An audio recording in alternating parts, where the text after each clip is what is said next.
ఉంది.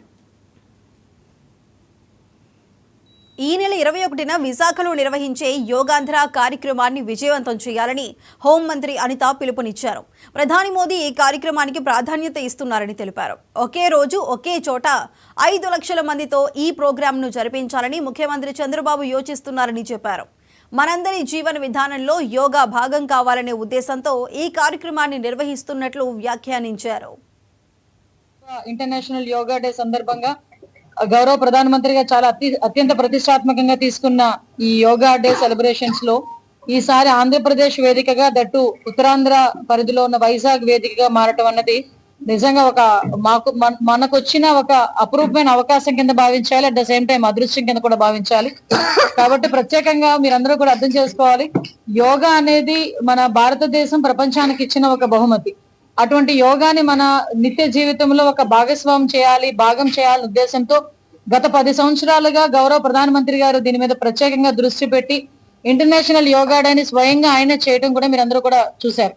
At the same time అదే విధంగా లాస్ట్ సూరత్ లో 153,000 ఒకే దగ్గర ఒక రికార్డు కూడా ఒకే దగ్గర యోగా చేసి రికార్డు కూడా నెలకొల్పారు.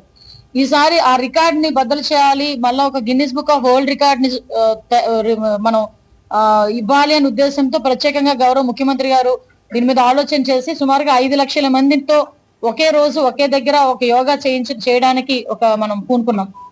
దీనిలో భాగంగానే ప్రతి ఒక్కరు కూడా ఇంచుమించు రిజిస్ట్రేషన్స్ చేయాలనే ఉద్దేశంతో రిజిస్ట్రేషన్స్ ఒకసారి ఓపెన్ చేస్తే రాష్ట్ర వ్యాప్తంగా దగ్గర 2 కోట్ల మంది పైగా, మేమేంటంటే 2 కోట్ల మంది వస్తారేమో మేము గెస్ట్ చేసాం, బట్ 2 కోట్ల మందికి పైగా రిజిస్ట్రేషన్స్ జరిగే పరిస్థితి కూడా ఉన్నాయి.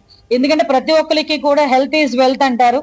హెల్త్ ఉంటేనే మనందరికీ కూడా అన్ని ఉంటాయి అనే ఉద్దేశంతో హెల్త్ మీద అందరూ కూడా కాన్సన్ట్రేషన్ పే చేసుకున్నాం. దానిలో భాగంగానే యోగాను కూడా ఇంకొంచెం ప్రమోట్ చేయాలనే ఉద్దేశంతో గౌరవ ముఖ్యమంత్రి గారు ఈ యోగా డే సెలబ్రేషన్స్ ని ఆ ఒక్క రోజే కాకుండా ఒక నెల రోజుల ముందు నుంచి కూడా ఈ యోగాంధ్రకి సంబంధించి ప్రతి ఒక్క ఊర్లలో చిన్న విలేజెస్ లో కూడా ప్రత్యేకంగా యోగా నేర్పించాలి, యోగా మీద అవగాహన రావాలి అని చెప్పి యోగా ట్రైనర్స్ ని పంపించి యోగా ట్రైన్ చేశాం. ఆ యోగా ట్రైన్ చేసిన వాళ్ళు కూడా థిమాటిక్ యోగాస్ చేశారు. కొంతమంది అంగవైకల్ అంటే స్పెషల్లీ ఛాలెంజ్డ్ పీపుల్ కూడా ఒక అనంతపురం జిల్లాలో ఒక థిమాటిక్ యోగా చేశారు. దగ్గర 5,000 మంది పైగా యోగా చేశారు. జూన్ 21